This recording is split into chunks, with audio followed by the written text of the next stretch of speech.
Today, we're going to introduce you to the other government plan. If you remember in the previous session, we talked about old age security. The other product, of course, that's available is in the Canada Pension Plan. So all of you are familiar with CPP. Unlike the OAS, which was basically residency driven, in other words, you didn't have to contribute a dime to this and you still got income at age 65. CPP is a contributory plan. In other words, when everybody that is working in Canada, whether they be self-employed or working for somebody, must contribute to CPP from age 18 onwards, basically. So the contributions then are employer and the employee, because the employer and the employee is 9.9% of your yearly maximum pensionable earnings, and you'll see that in a moment. And that 9.9% is split evenly between the employer and the employee. So it's 4.95 and 4.95. So whatever it is that you see on your T4, when you get your T4, and let's say you contributed $2,000, your employer has also contributed $2,000. So it's an even split between the two of you. So the formula in terms of how much pension, how much CPP you have to pay every year is this formula here. So the formula is YBE, which is yearly basic exemption. YBE is yearly basic exemption, minus YMPE, which is yearly maximum pensionable earnings. Yearly maximum pensionable earnings, okay? The YMPE changes every year, so it's indexed, okay? It's indexed. The YBE is fixed. So the YBE is $3,500. So basically what we're saying is that if the entire year all you've done is you've earned $3,500, you do not have to contribute to CPP. If you earn any amounts of money above that, you will have to contribute to CPP. So the $3,500 is your base. Up to $3,500, not to worry about contributing to CPP. Okay. Above that, you will have to contribute. So the difference between the $3,500, which is your yearly basic exemption, minus the YMP, which in 2016 was in the area of $54,000, gets multiplied by 9.9%. So when you do that math, basically, it becomes $4,499, basically, is the total between the employer and the employee.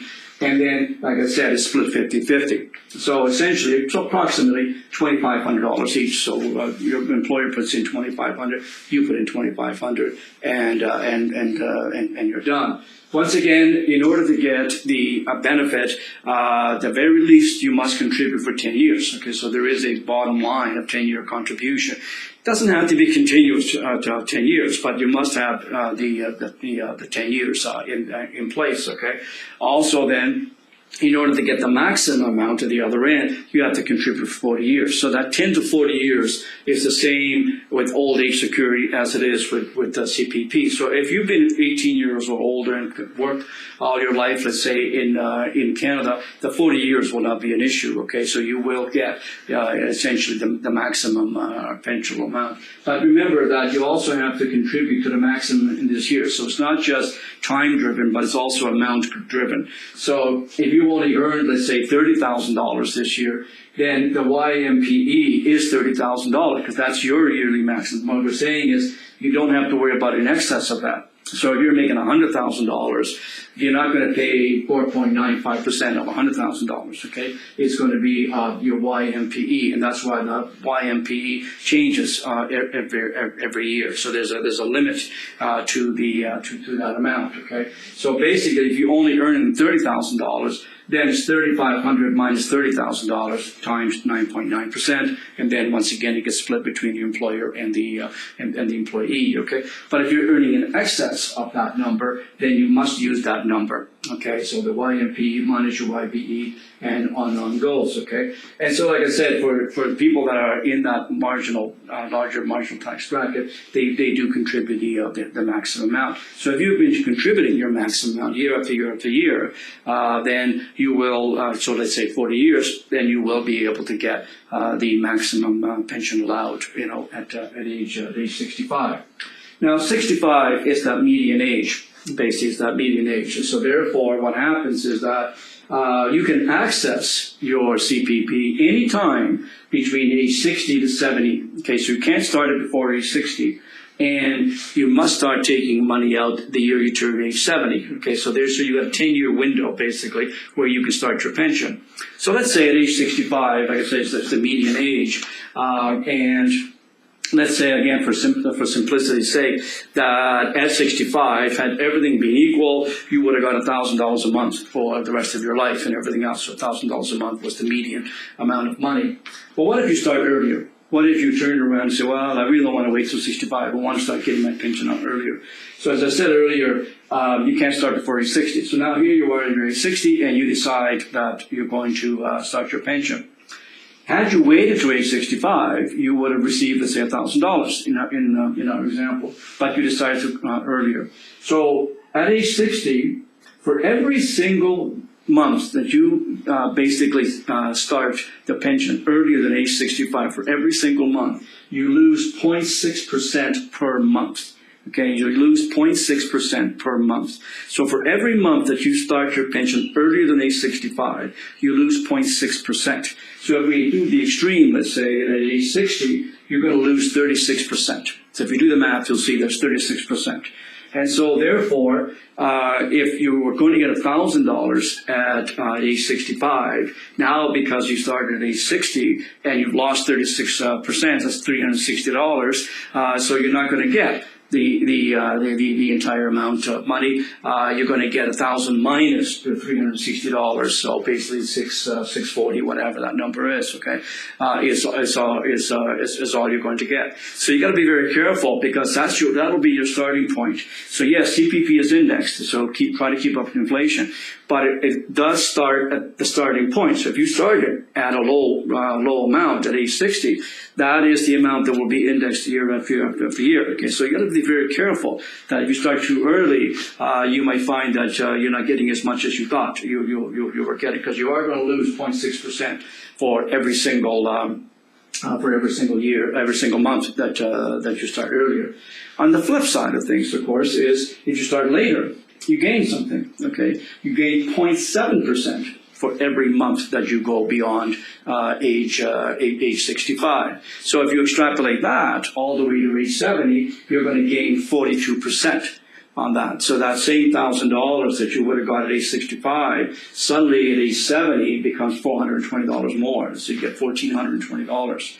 So if you have, for example, longevity in your family, you may be, and you don't need the money, obviously, it may be worth your while to, in fact, delay it for a period of time. Because remember, you can start any time between 60 and 70. So even though at 65 you didn't start, and at age 67 you needed to start, that's fine. You're still going to get that 0.7% for every single month that you delayed. So that'll be your starting point, and from that point on, of course, it will be factored in and indexed accordingly, and so on and so forth. So it really depends on your particular situation. That's what you have to what you have to look at. Okay.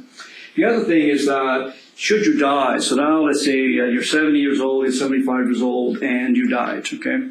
Remember now you've been getting your pension on a regular basis and everything else. There is a spousal pension. Okay, so even if your spouse has never worked outside the home or anything, she or he is entitled to a benefit at your death. So over and above the normal $2,500, up to $2,500 death benefit, we're also talking about 60% goes to the spouse. So if, let's say, again, for simplicity's sake, let's say that you were getting $1,500 a month in your CPP benefit because you're 75 or something, and you pass away, your spouse will receive 60% of that $1,500. Okay, so therefore, he or she will continue to get. So that 60% is very, very important because that gets integrated into the other incomes for your spouse as well. So there is a spousal benefit here on your pension, which is 60% of whatever you are entitled to. And again, that'll be indexed accordingly. So that'll be the starting point, so to speak, for your spouse, and that amount will be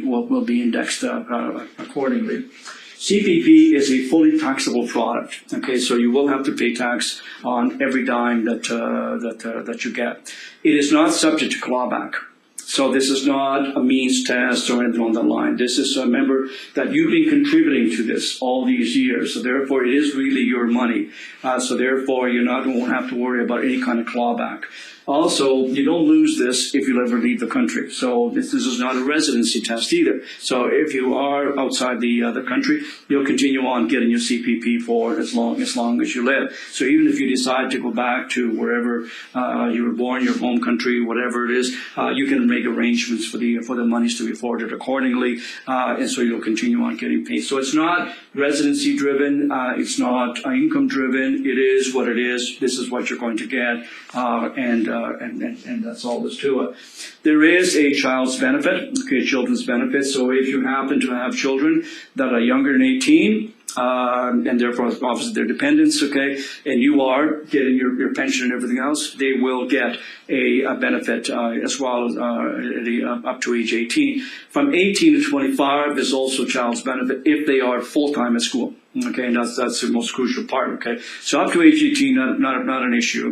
But from 18 to 25, if they're working, then they will not get anything. So they have to be full-time at school for up to age 25. At 25, even if they're still at school, that pension stops. So there is a child's benefit. So along with the death benefit to the spouse of $2,500 lump sum and 60% spousal support, basically monthly support, there's also children younger than 18 or 18 to 25. They will also get a benefit as well.